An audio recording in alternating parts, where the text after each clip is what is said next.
There's no one that can kind of push your buttons like your parents can. And then the expectations and pressure from our family, it's almost like a pressure cooker. It explodes on Thanksgiving or Christmas. Some conflict is going to be expected at their holiday gatherings. Talk about adding to a pressure cooker.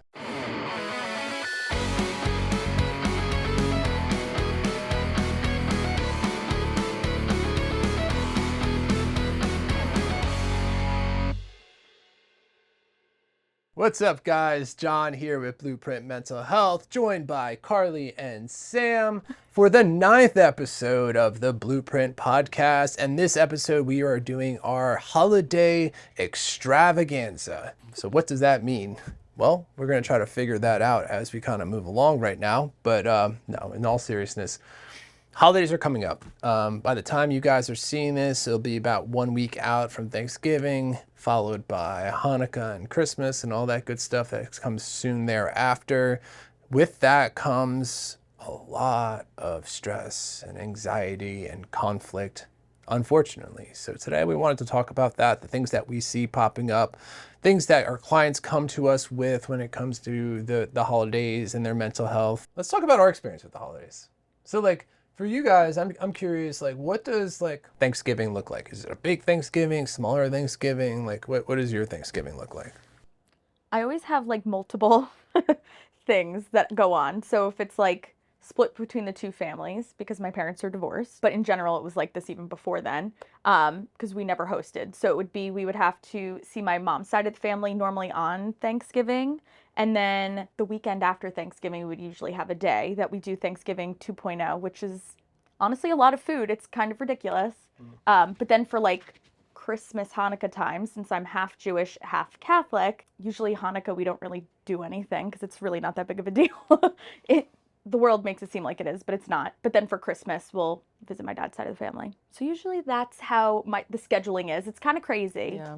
And no one lives around the corner, so that's also annoying. Yeah. Is there a lot of people? How many, number-wise, what are we talking about? It's grown to a lot of people on my dad's side because my cousins have a lot of children. On my mom's side, it's a lot smaller. So it's me, my sister, my mom, my uncle, and my grandma. That's it. So it's pretty small, which honestly is very digestible. I don't have any anxiety walking into it. I used to when I was younger because it used to be extended family too. So there was 15 to 20 people, but it's gotten a lot smaller. So, yeah. Okay. Carly? Yeah, really similar. Also a child of divorce, so very used to the having to bop around for the holidays. And my husband, we've been together for 10 years, so it's also breaking things up between our families, going to visit each other's families. So I'm usually all around town for the holidays. Yeah, definitely anxiety going into the holidays, although there's that nostalgia, all the traditions and things. There is definitely a lot of that, which changes as you get older, but so definitely mixed feelings for me. I was just saying before the podcast started, I used to always schedule myself to work on Thanksgiving so that I could just catch the tail end of the dinner. It's oh, sorry guys, I just need the money. And that's something I don't know, I'm getting better with that for sure, but yeah, similar, popping around. How about you? Michelle and I have a teeny tiny little family. There's not many of us, so I'm an only child in my family. So there's just me, my mom, my dad, and then Michelle also has a really small family. So it's extremely intimate, right? And I think about the first Thanksgiving that we moved into our house, we got really motivated. And we're oh, let's host Thanksgiving. And, we want to have our families come to us in our new home and everything. And we decided we were going to cook, and man, that ended up being the most stressful event possible. I remember, man, because I was, we hang out around the kitchen island. We're that kind of family. We kind of tend to all congregate in the kitchen. And here I am doing a lot of the cooking, Michelle's doing the cooking, and our families, which is just really my mom, my dad, her mom, they're watching us do it, and everyone's got an opinion, you know? And I remember, man, the turkey, I didn't put it in early enough. And then I kept checking it and checking it and checking it. And there was this long pause between appetizers and everything being done, and then everyone just waiting for this We've turkey, had that, and we're yeah. all just sitting around waiting for it, you know. But so it's different, I guess. You know, like I always imagined, you know, when you see like the TV families, you know, and I think of like the movie Home Alone during the holiday Yeah, time, and it was crazy. all the families coming together, and like, you know, that seems really nice to me, you know. And so for us, I think, you know, while some people might enjoy having a smaller family and not having a lot of people, what I'll say is this, is that there's no buffer between us and our parents then that's during true. holidays when it's really small, you know. And even as a 45-year-old therapist, you know, there's no one that can kind of push your buttons like your parents can, you know. And like, that's usually for us, it's extremely small. But I will say that this year we're doing our first ever Friendsgiving, which we're looking forward to, of like having everyone over our house, you know.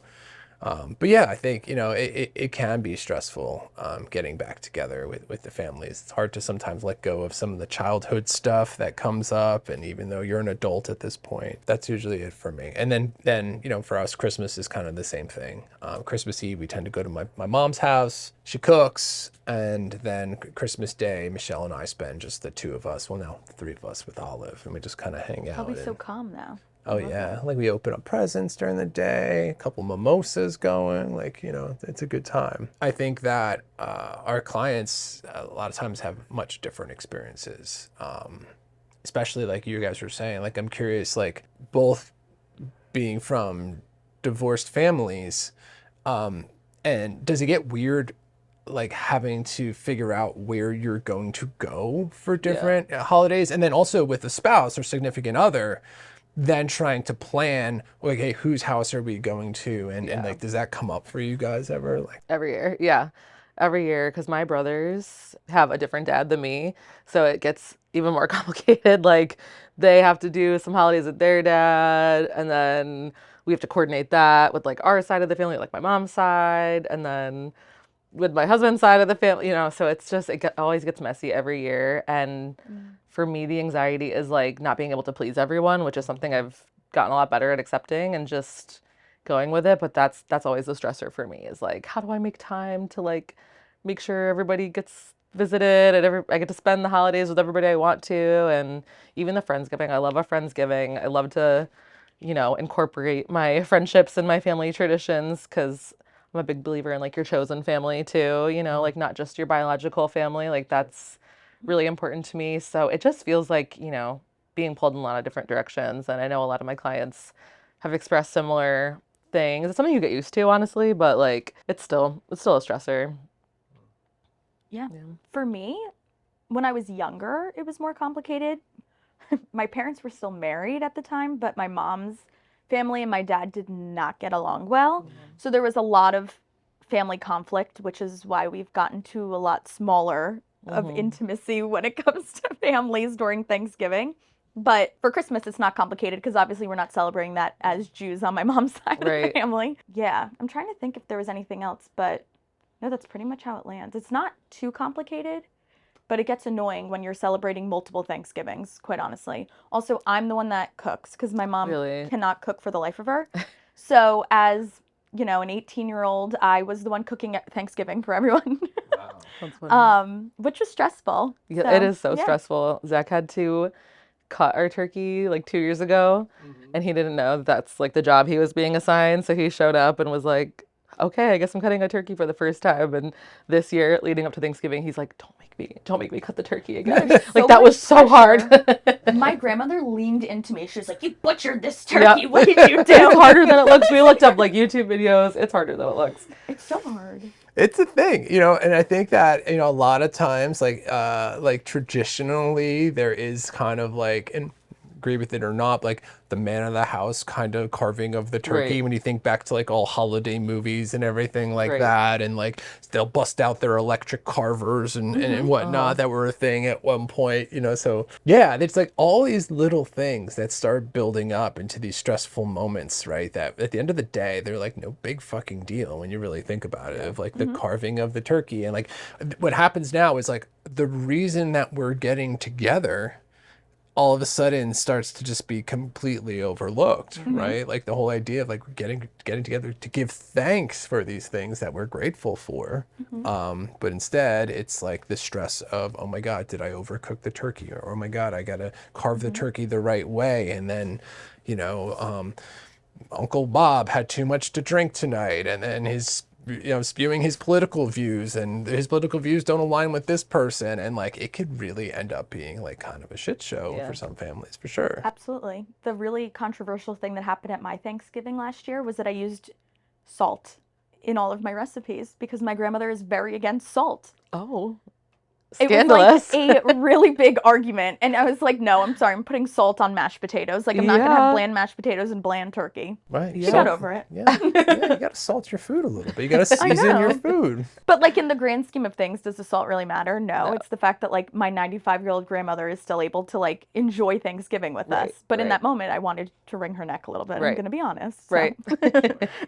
I think the holiday stress is a mix of a lot of things. Like, yeah, there's that pressure to make it a perfect day and make it a good Thanksgiving or a good Christmas or a good whatever.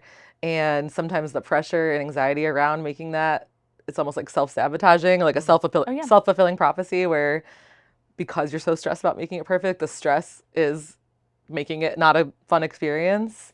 And also, we can kind of do a better job at setting our boundaries or avoiding certain family issues and conflicts and dynamics throughout the year. And Thanksgiving, it almost is a little more, it's harder to hide. It's a little more up at the surface. And, you might see a family member who you've done a good job of avoiding all year, and now you have to sit at the dinner table with them. And so there's so many stressors that can contribute to that. And I was leaning towards the second thing that you said, right? Like, I feel like it's actually more of, and it's going to be different from family to family, right? And I think it's a different experience based upon the family. But I think some of it is like Carly was saying, that there are different relationships and different, really, we're talking about dynamics, within a family. And I think there's a lot of anticipation as to how those dynamics are going to kind of play out leading into the holiday.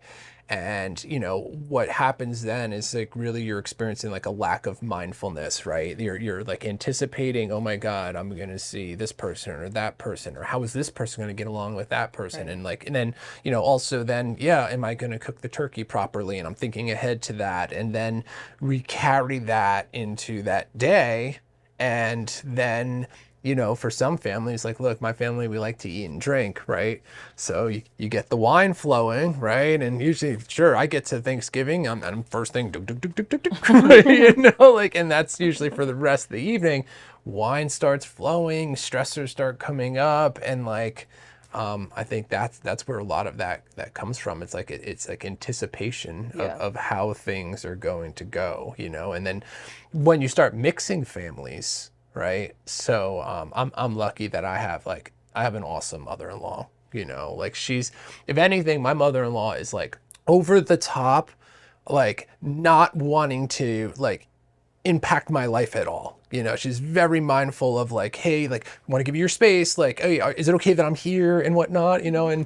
And I really love her, so I love having her around, But when that was a new person to kind of bring into the mix when Michelle and I got together, right? My family meets Michelle and met Michelle a few times, and we had some dinners together and everything. And now Michelle's mom's coming to Thanksgiving, and it's a new person. How are these guys going to get along? And Michelle wanted to make sure that her mom's good, and me making sure that my family's good, and all this checking, to make sure everyone's kind of getting along okay. Just a lot of anticipation, I think, is what kind of leads to that, But then you have some families that have like legitimate conflict with each other, right? There's like actual stuff, like you're saying, that people have been avoiding maybe, and now they have to deal with those things, I vividly remember a couple of Thanksgivings when my mom would get into it with people at like different family events, or if it was Thanksgiving or whatever, and we would have to leave early. Yeah. And as a kid, I remember like seeing my mom getting yelled at, or my mom yelling back and being like, oh my God, like, what is going on? And like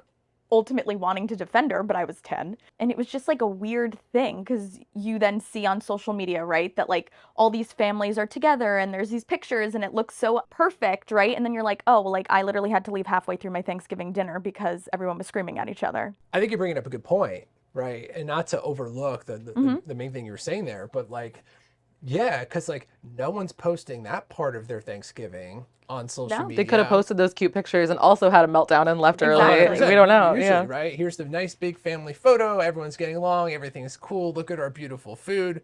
We don't know how it tastes, but it looks nice, you know, Yeah. like, and so now it sets this kind of like expectation of like what the holidays is supposed to look like, Yeah. even though it's not actually real, right? Social media, I guess, sets that expectation for everything around the holidays because not even necessarily like the food and how it looks, but like how we look and how our house should look with like decorations. Like, oh my God, I see it all the time on TikTok already, and it's not even the end of November yet, and everyone already has their Christmas decorations up with their $1,000 tree. Yeah. And so it's like the expectations we put on ourselves to make everything perfect.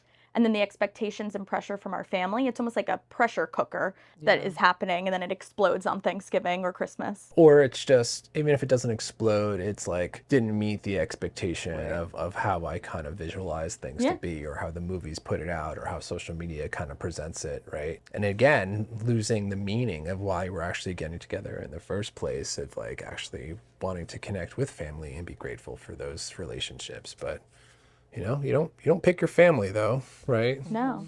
Do you think that the reason that, besides nostalgia, why we like to watch Christmas movies is because of like the perfect looking family and like us looking at it in that view? Maybe.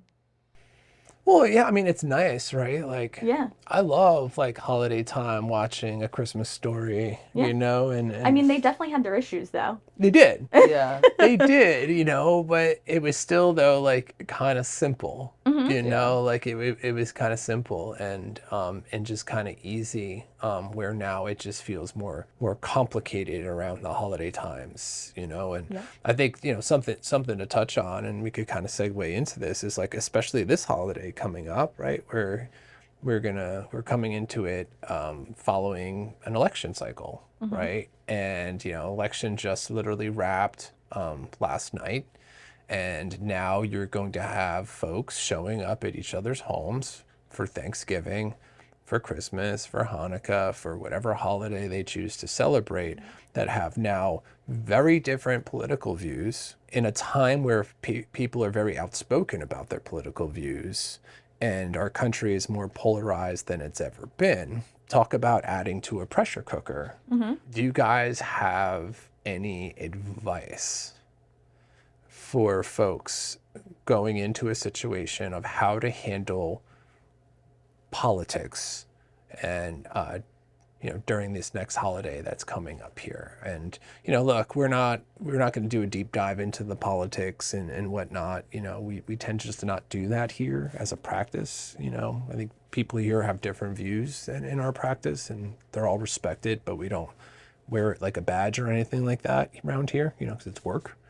But advice for folks going into this holiday season, coming off this election. For my clients who kind of know that some conflict is going to be expected at their holiday gatherings, we usually try to make a plan, whether it's like a cope ahead plan. You know, I try to tell my clients, cope ahead of time. It's like, you know, one of the DBT skills, cope ahead of time, so that your baseline is already down low. If you know your family's going to escalate you, start low, you know, your nervous system regulated, so that when you do inevitably get a little escalated, it's not extreme. You know, it's not to the point where it's, you know, exploding. So we usually try to just take inventory of what are the coping skills, what can I do before, during, and after the gathering. But really a main topic is boundaries, and just boundaries within how we're communicating. I think a lot of my clients share the sentiment of like, I can't have those conversations because it gets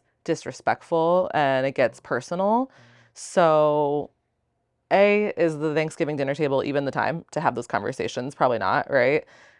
And B, like, if we're not able to have those conversations respectfully, like, maybe we don't have them at all, or at least not on the holiday, right? Like, that's maybe a different time. So just kind of, I encourage my clients to think about like, what do you want that day to look like? What do you feel is appropriate? And if it becomes something that you don't think is appropriate or something that you don't think you can tolerate, like, how are you going to set those boundaries? It might look like removing yourself and hanging out at the kids' table for a little bit. It might look like communication. You know, if you're going to yell at me across the table, I'm going to have to go home because I'm not going to be yelled at, right? Or it might look like, you know, I'm just going to ignore and shut down those conversations. I'm going to say to my family, I don't want to talk about it right now. It's Thanksgiving. Let's just enjoy the meal. That's usually my personal approach. If that stuff comes up, I'll usually try to shut it down. And maybe that's avoidance, but I don't know. For the holiday, I'm like, not today, you know. I usually just say like, let's not talk about it here or whatever, which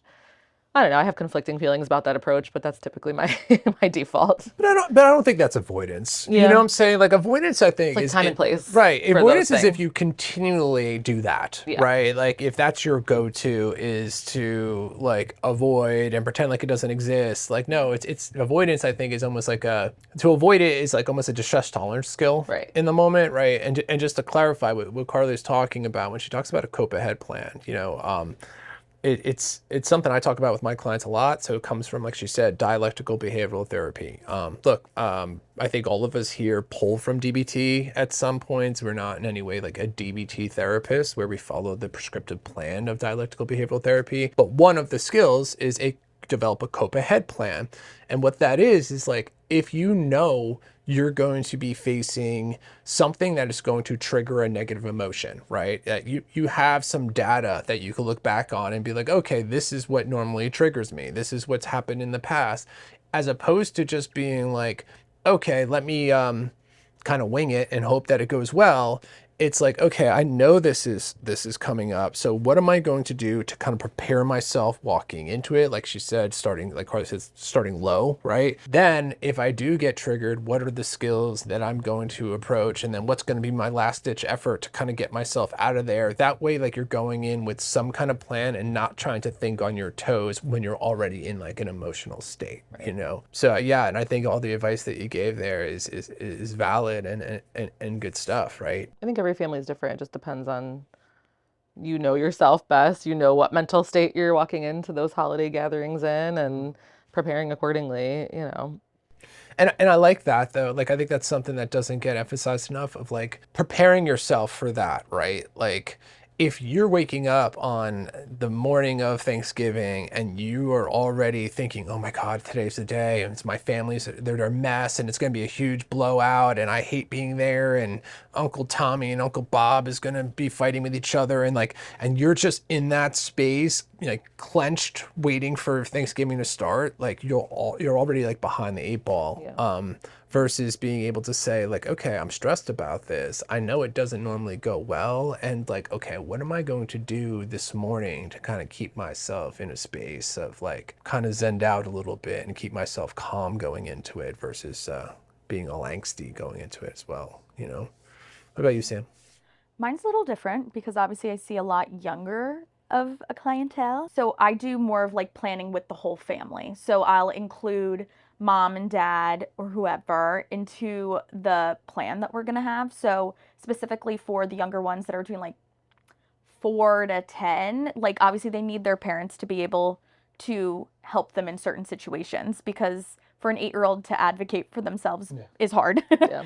And also like a lot of it is more so like, okay, let's prepare for before the tantrum happens, before the meltdown happens, how can we pick up on warning signs and triggers? How can we make sure they have what they need before it happens, so that we're not having a meltdown in the middle of Thanksgiving and having to leave because your kid won't stop throwing things? That's usually what it looks like. And usually that's more so with my kids that have problems with emotional regulation or ADHD. So if there's like sensory needs, or if there's needs for, they need like something tangible to be able to regulate with, making sure that they almost have like a coping toolkit so that they can like bring that with them in some way. Yeah. So, yeah. I like that. Like almost packing a bunch of stuff into like an old lunchbox or something that has like all their like survival tools, you know, like, but for an 8-year-old, you know, that's cute. We should make those.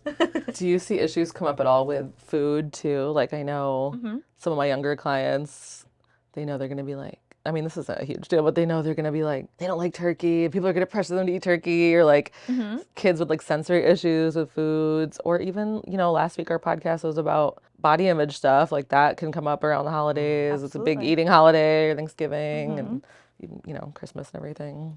Oh, yeah. And having conversations with like us as therapists, I think is so important. And sometimes I notice that clients don't even recognize that, oh, Christmas or Thanksgiving is next week and I didn't even recognize it. And then after the fact, they'll come in and be like, well, I wish I would have talked to you about it. So sometimes I find myself prompting them of like, okay, I know you're struggling with this and this, and Thanksgiving is next week. How do we think that's going to impact this? And how do we need to process it now and figure out a plan? Yeah. I was listening to you and I started to get curious about the parents of your younger clients, right? And I'm wondering if there's some stress from your parents as to how their kid is going to behave at the family event because of how they as parents are going to be judged by their sisters, cousins, family. Like, you think that stuff comes up for them? Absolutely. It's funny because it's like you prepare ahead, but then afterwards, the session after the holidays, especially with children and then parents coming in, it's like, oh, like this happened and I was so anxious, or I was so riled up because they were so riled up and it caused this whole incident, or my parents got mad at me for my kid yelling at me to shut up, and then it turns into a whole dynamic. There's absolutely judgment that parents usually get from other family members on how they're managing their children too. Yeah, and holding space for those parents too, because of course that's no one's place to judge you and your parenting. Everyone's different with it. But for sure, like I can imagine, like you're working with your clients' parents on these different approaches on how to approach things.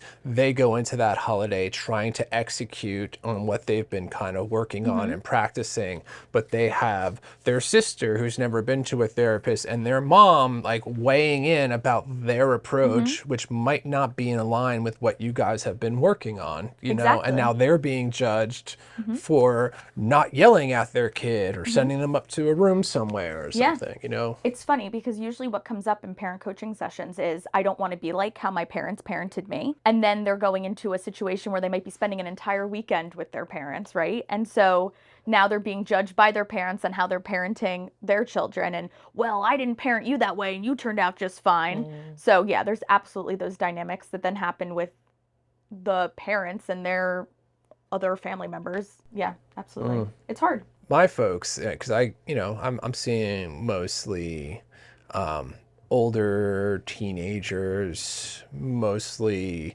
young adults, and that's like just going off track here for a second. Like some of my favorite holidays though was when I was like in my early 20s, and I would do like right after college. And, I went to Rutgers, so a lot of my buddies lived somewhat local, like Westfield, New Providence. I lived in Bridgewater, and one of the coolest things was to be able to be like a young adult and do Thanksgiving with my family, and then like have a couple of my friends pop over to the house for like dessert, and join our family. And the vibe would shift so much when you bring like outside people into like the core family. Like it was like a nice buffer to have, like where like it really kind of lightened the load a little bit, That's definitely one of my safeguards. I have a tradition of going over to my best friend's house Christmas night, like after all my family stuff is done. Christmas Day night, I always go over to my friend's house, and it's always such a comfort. And like I said earlier, I'm a big believer in like chosen family, and like spending time with chosen family is really important to me too, and that's always like a nice landing thing to fall back on. Knowing that I have that comfort at the end of the day has always been really helpful. Yeah, and it's like it is nice because it can be hard, right, going in there and with the folks that I work with. A lot of the conversation that comes up is unfortunately that I feel like a lot of my clients will have skills and a skill set because they've been in therapy and because they've been working on themselves that the rest of their family doesn't have, right? And so they can be very skillful, they can be very grounded, they can go in there knowing that, like, I'm not going to bring up politics. Like, I understand this is not the best place, but then they end up in an environment where everyone else isn't practicing the same way that they are, right? And having to kind of cope with that being the situation can be really difficult for them, you know. Where exactly, like, I remember like being younger, like when I was just like a kid. So my dad is technically my stepdad, but he's been in my life since I was like really, really little. So I always just called him dad.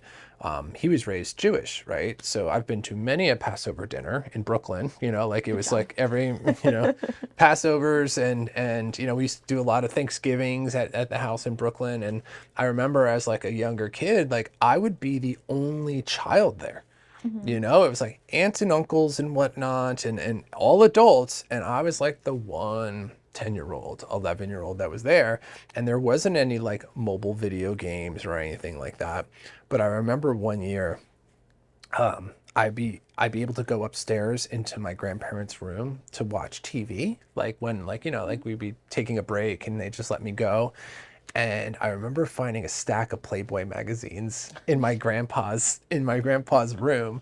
So every holiday after that, man, I was up in that room like as I soon love as I could Thanksgiving. be. It was awesome. You know, it was just That's so funny. it was such a huge score to be like 11 years old and be like, oh my God. Mom, are we going to Grandpa's house again right, for right. Halloween? When are we Or for doing that Halloween, again? hello, Thanksgiving. Yeah. But like, look, I think like we've all like as therapists that work with a lot of younger folks, I think the main thing that's always come up when we've talked about holidays is like for some of my, especially my young adults, is like not wanting to be asked about what's going on in their life when they're not feeling good about what's actually going on with their life. You know, like to have to show up to the holidays and you have Uncle Steve and Aunt Karen and whoever it might be being like, oh, so what are you up to? You know, what's going on with you? You know, like, and not having much to report. Like, what's been you guys' experience with that? Teenagers, it's what are you going to do after high school? Have you been looking at colleges? Kids in college, it's what are you doing post-grad? And there's like a pressure to have an answer, and something I try to work on with my clients is like you don't owe anybody an explanation or an answer, but also I don't know is an okay answer, and there's like a lot of shame around that, I think, or answering, you know, I'm working on it, or still working on it, or I'm not sure yet. Like that is an okay answer to have to those questions, but there is this pressure to have something more concrete or just have something impressive to say, you know, and it's just not always reality, and that is normal and that is okay. You're not supposed to know what you're doing every step of your life, and it's just something I try to normalize with my clients. That definitely comes up a lot. It's also normal to be asked about that. True. It is. You know what I'm saying? Like that is like a normal, Usually like people are well-intentioned or just Right. trying to make conversation. Right. They're not really being, you can kind of tell if you like know your family members, you can tell who's being nosy and who actually cares. You could tell who's being judgy and who is just making conversation, small talk, you know? So I think it depends on who you're talking to, but you know, that's definitely something to keep in mind for sure. They're just being polite probably. most of the time. Yeah. Most of the time, because you definitely do, like, it's unfortunate, but you do get like the family members that, you know, want to brag about everything that their kid's doing, and then be like, oh, what about you? What are you up to?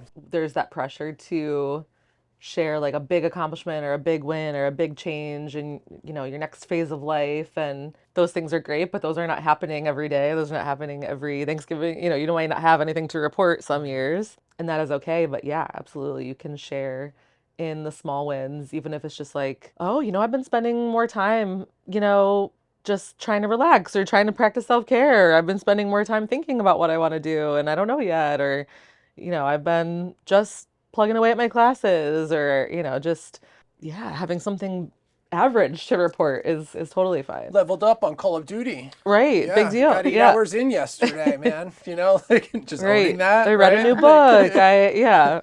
What level you at, Uncle Steve? You know, Right. like, Right. 0. yeah, right. Do you even play? Like, Right. loser. No, because I you know, I was thinking about this. Like, I have a client who actually watches the podcast. So let's see if he recognizes that you know, he's one of the 10 people. It's not me. Right. Recently, I remember it coming up for him, and he's like mid-20s and wasn't at the time feeling like he had gone to college, but then after college didn't make moves based around the what he majored in, right? So he did he had something he majored in that he could go and have a career in, but he hadn't made that move yet, right? And he was still working in the same place he's been working for the last like 10 years, right, since he was in high school, which would be something that, you know, look, he's been consistent at this place and he makes decent money there, but I guess that it wouldn't be considered like something that the family would be super impressed by, right? And so that question kind of came up of like, hey, I'm going to be running into these family members I haven't seen and they're going to be asking me about this. And at this point now he's like, you know, like mid to later 20s. You know, and so I think the pressure then as you get older intensifies a little bit to be like, yo, I need to figure out what you're doing. And he's been having a hard time figuring out what it is that he wants to do and taking those initial steps. And I had a similar conversation with him of like, dude, just own it. You know, like it's okay just to own it, to be able to say like, hey, listen, man, listen, I'm still figuring it out, still working at the same place, haven't figured out what direction I want to go yet. And like that being totally okay. You know, that though, I was thinking about this after the fact.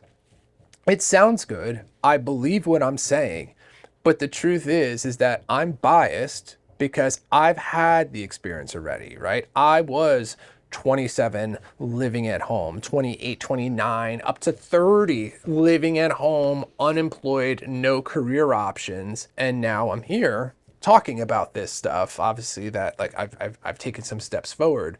So I figured like, it's just easy for me to offer that advice of like, yeah, dude, you just got to own it. Yeah. Like it's no big deal. Like and it's fine. And it is fine. But the truth is that he doesn't have that reference point.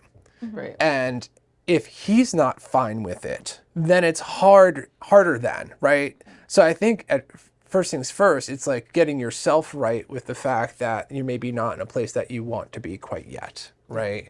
So now I'm not just faking it.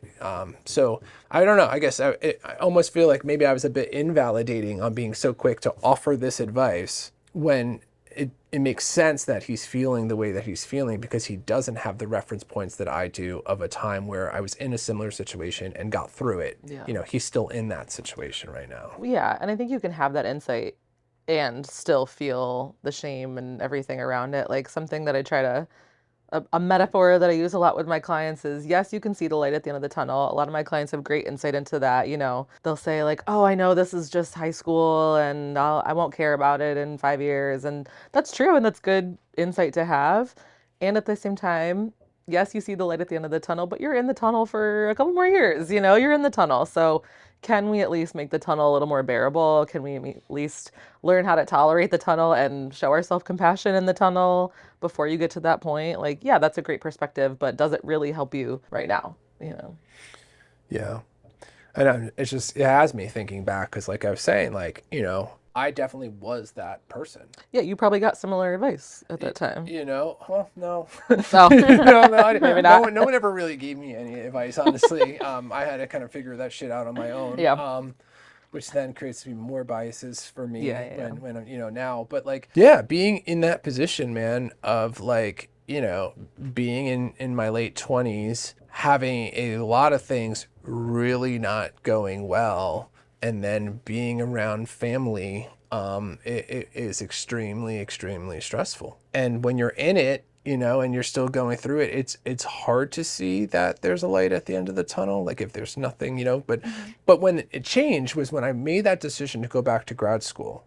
It's amazing how like once I was able to say, this is what I'm going to do. Oh yeah. Hey, yeah, I'm back. I'm going to grad school. Like how quickly things changed in how I felt about myself, and then how much easier then those, you know, situations were. So I think it's both, right? It's like, yeah, okay, we need to accept the space that we're in, and at the same time, like it's okay to still push forward to kind of get yourself out of that space. You know, it's not just acceptance, right? Yeah.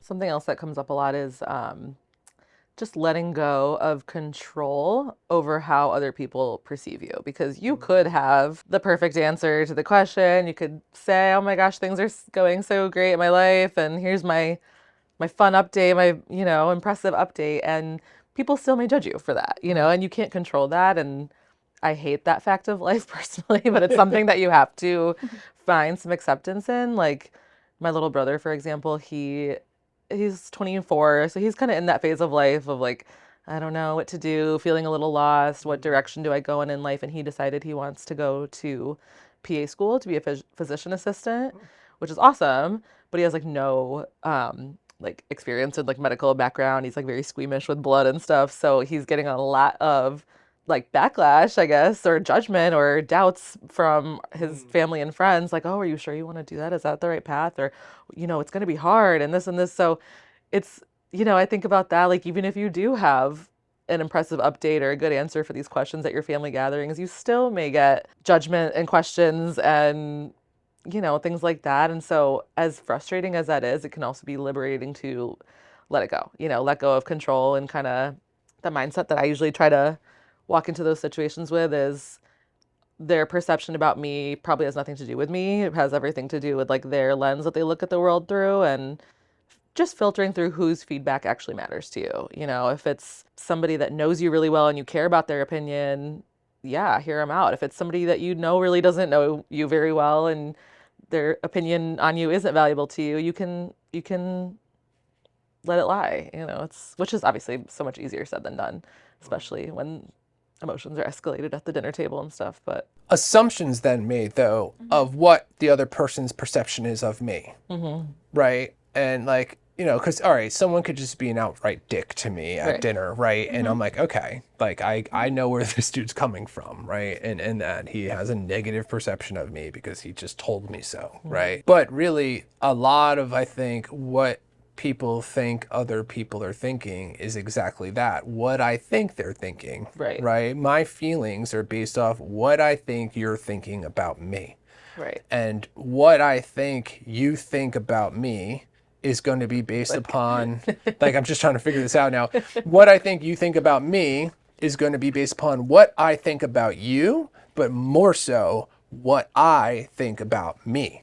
Right? Yeah. Like that at the end of the day. Like, so if I'm going insecure to this relationship and I'm feeling good about where I'm at and I'm good, and then my perception of what I think other people are thinking of me is going to be more positive. Right. But if I'm going into this Thanksgiving dinner or holiday dinner and I'm really feeling low on myself and feeling like I'm a piece of shit, then that's the filter I'm going to see everyone's filter of me through then, It's essentially confirmation bias. Yeah. Right.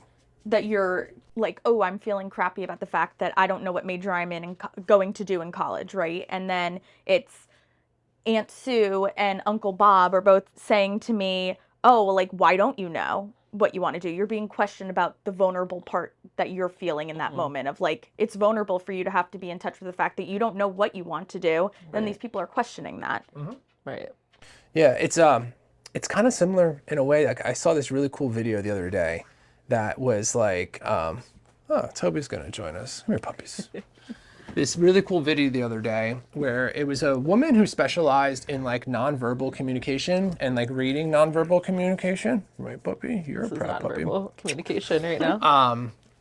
And she's like, I have this trick to get people to be attracted to you and just be drawn to you, right? And she, it was a teaser and they kept you on the line. And then I'm like, all right, what's the trick?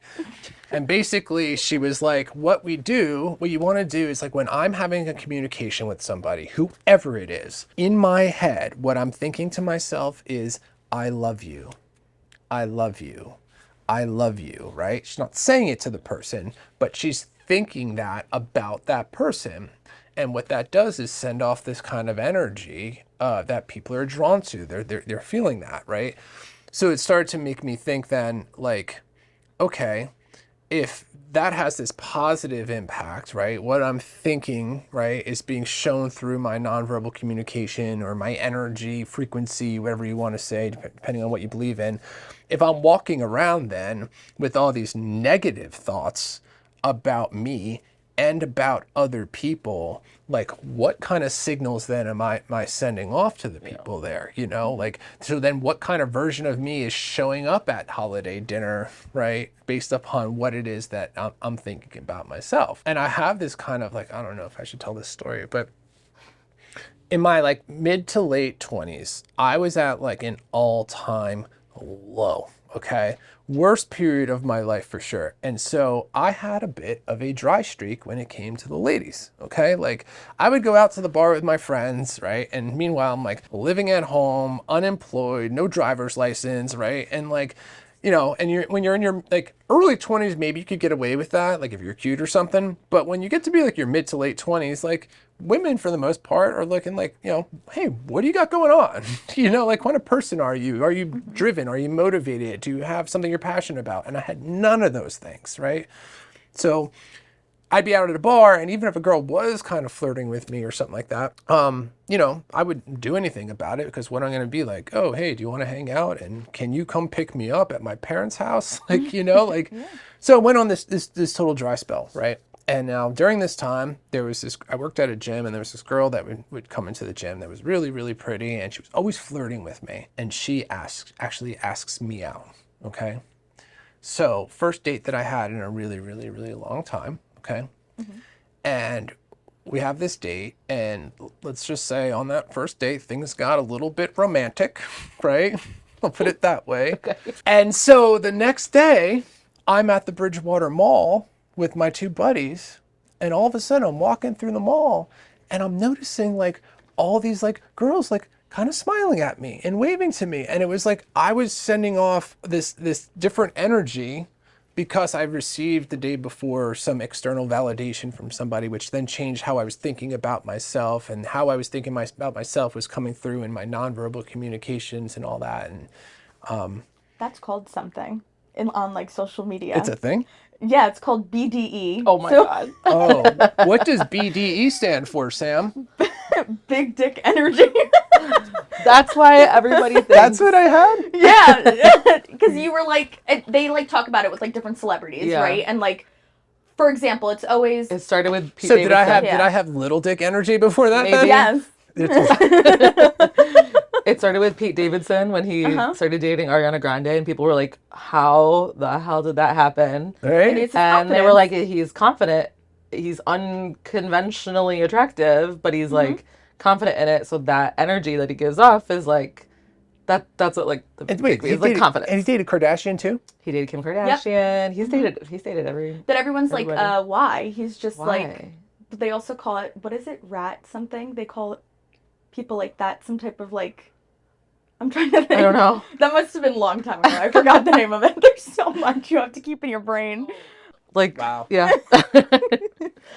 But the point I was making in our holiday extravaganza that we're talking about, weirdos, was like it really comes down to, right? Like, okay, we can prepare and cope ahead, and there's different things we could do boundary wise, and we can't control other people, but like at the end of the day, like where I do have control is over how I think about myself and what's going on like inside of my like being here, and that ultimately is the best defense for whatever's going to be thrown at me, no matter what the environment is that I'm going to be put into, right? Yeah. And you know, ideally it wouldn't take some external validation that I received in order for me to feel good about myself, but it helps, right? External validation definitely does help. In a perfect world, someone can get to that place within themselves without that external validation. And that person then that shows up to that holiday party, even if you don't have a career and you're not like in the best place that you'd want to be in your life, you could still be accepting of yourself. And if we're accepting of ourselves, then it makes it easier for other people around us to be accepting of us as well. Right. If that makes sense. Yeah, it's definitely a safeguard to put in place, like your own positive affirmations, your own confidence, your own self-image. Like even if it's not at 100%, having some, that's another thing you can kind of plan for, having some affirmations in your back pocket, or having some reminders, even something written down, you know, whatever you kind of want to remember going into that space. That's something you can kind of plan for. And not to just throw like basic CBT out there, cognitive behavioral therapy. It's you know, like if you're not feeling great about the place that you're in life as a 22, 23-year-old going into a holiday party, and you're telling yourself, like, I'm a fucking loser, I'm such a fucking loser, I'm such a fucking loser, like, that person that shows up to that party is going to be different than the person that's in the same space but is telling themselves, all right, you know, like, I'm not where I want to be in life, and at the same time I still have good friends, and like I have my family that I'm seeing and everything, like, still the same situation, but how we describe the situation to us is really like what determines how we feel about the situation. You know, not the actual situation itself, but how I choose to describe that situation to myself. So the day before Thanksgiving is called Blackout Wednesday. Yeah. So usually people will all come home and they'll go to different local bars and they'll see each Right. other. Blackout. It used to be here. It used to be Green Oak Grill, but now it's like they'll do Green Oak Grill, Willie McBride's for Bridgewater, and what? Yeah, sure. Thanksgiving Eve, right? Yeah. Biggest night out in New Jersey, actually. Yeah. Yeah. And so usually what happens is obviously you're seeing everyone from high school and everyone is like wearing their best outfits, you know, trying to show off. And you're seeing old people that you used to have conflict with. You're seeing people that maybe you used to date. You're seeing people that you absolutely despise. So like how to navigate that the day before Thanksgiving. And also, usually now people are walking into Thanksgiving hungover. So your anxiety is probably going to be higher already with that. And so when you see all these people from high school, right, it's easy for you to go ahead and judge yourself of like, well, this person has all these different things that they're doing. They're in med school, they're already a doctor, they have a house already, and I'm still living with my parents, and that sucks. And so there's like a spiral that can happen with that. And then going into the next day being Thanksgiving and spiraling at the fact that Aunt Sue is being a little judgy about why I'm still living with mom. Yeah. Sets the tone a day early. Yeah. Seed was already kind of playing it Yeah. that day before. Talk about Thanksgiving Eve, though. Another thing that kind of comes up is like, so like, I say this to my clients all the time, like my clients that are going off to college, right? And we're talking about like what the freshman year of college is going to be like. And how I explain it to them is like, okay, if you're a senior sitting in your lunchroom in high school, right? And you look around the room at the different people that are there and you see Jamie and Rob and all these different people that you know, right? You see them in that moment in time, but you also have this like collection of memories from some of them till from first grade, and you know all the different experiences you had and the different phases you've seen them go through and everything. They might not have been like your friend through that process, but you kind of went through this all together. So the person that you're seeing that's there in front of you is not just who they are in that moment, but you have this collection of data and memories of who this person is, right? When you go off to college and you show up freshman year, everyone there is in the same boat for the most part, right? They don't know anybody and everyone wants to make friends, right? And the beauty of that is that in that moment in time, you're only being judged by who you are in at that moment, right? There's no collection of memories that people have. It's just, okay, this is how I ended up being. This is who I am at 18 years old. And this is who I'm now communicating with and making friends with. And like, that's who I'm being judged by. I found it strange in that, like, for me, high school, I wasn't by any means like a cool kid, right? I was friendly with most people, you know, but when I went to college, I guess in college I was a little bit more of a cool kid, you know, like I guess I kind of found my way. I broke out of my shell. I didn't have this collection of memories that were kind of coming with me of all the different phases I went through. So it was interesting, you know, being at college for a few years, because you think about going to Thanksgiving Eve, you're 21 by now, right? And now coming back and seeing high school people, and not so much comparing like where they're at in life for me, but just seeing how these different people evolved. That I no longer care who you were in high school anymore. It's cool, I'm seeing you out at the bar now, and you were like the captain of the football team, you know, when you were a senior in high school. But at this point now I've been on my own, making my own friends in my own life, and now coming back and that status isn't really there so much anymore. But I wonder if some people do come back and see other folks from high school, and some of that whole old high school stuff actually starts to kind of come up for them too. Oh, it definitely does. Probably. Yeah. Yeah. You know, Because I was thinking about that in relation to like even just showing up at your family's house. Like I think for me personally, I could say like some of my own like childhood shit starts to kind of like peek through from being back in my parents' house and like being around the family. And sometimes I kind of almost like is it digress or not regress, excuse me, at times when you get put into those kind of situations. So Yeah, sometimes even just being in the same environment, house, being around the same people, even if they're not doing anything, or it's not a conflict in that time, you know, it can trigger some memories, it can trigger some insecurities, it can just trigger some stuff, you know, to come to the surface. for sure, dude. Like I've had plenty of clients, right? Like that had real serious struggles in high school.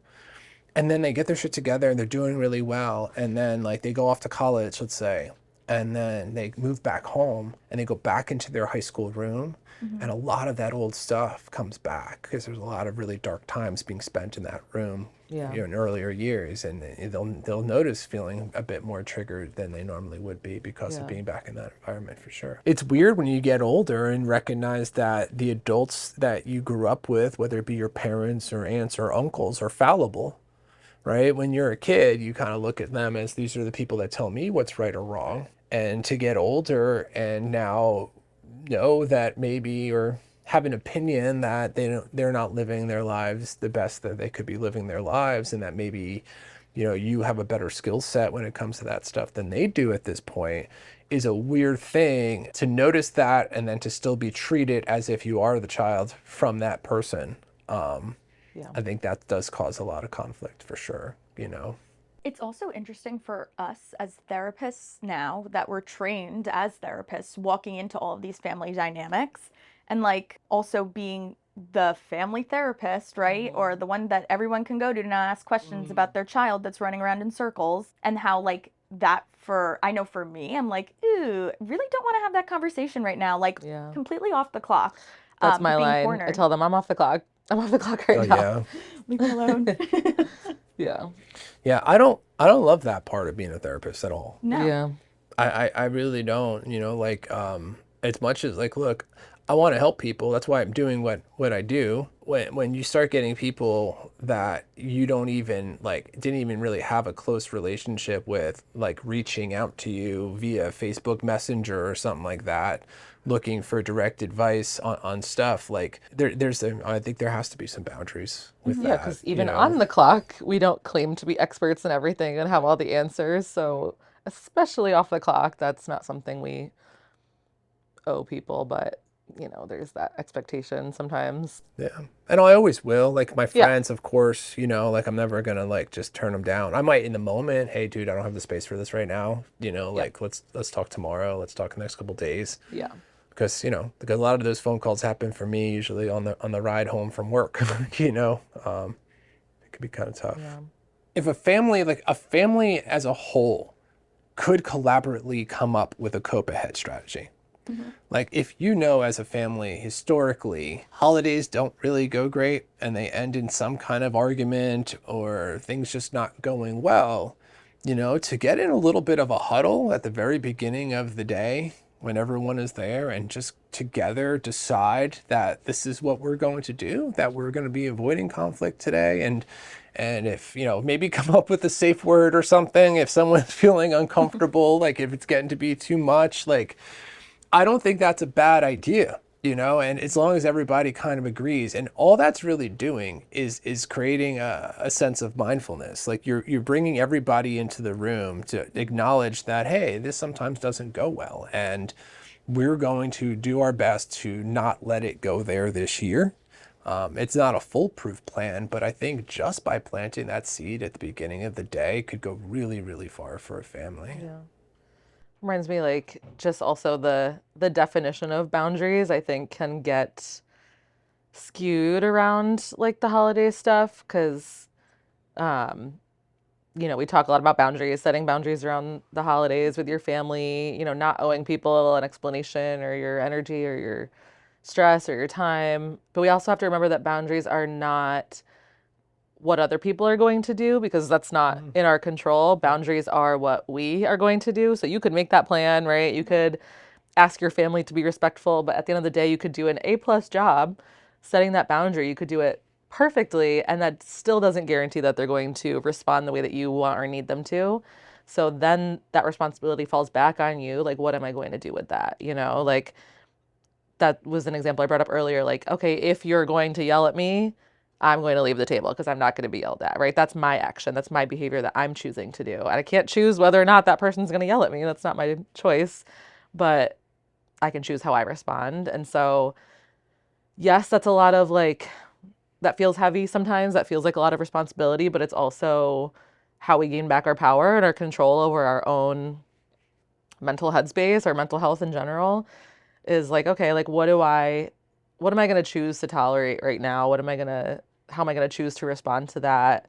Do I even need to respond to that? You know, that's something you get to decide for yourself. And that for me historically, like I said, has felt heavy, but as I've gotten older, that feels like more empowering, honestly, because I don't know. I think when you're an adult, you're like, I don't have to take this, you know, or like, I don't have to expose myself to this. If I see the writing on the wall, this is not going to be productive or this is not going to be healthy for me. Like, I can go, you know, I can opt out of that. And kids don't have as much autonomy in that. Teenagers don't have as much autonomy in that, but there is that level of control where they can control how they respond. They can control, do I need to call a support after this Thanksgiving dinner? Do I need to monitor, you know, my responses to my own triggers? Like, we talk about this all the time, how it's not your fault why or how you get triggered, but it's your responsibility to control how you manage that response to your triggers. That goes for the holidays too.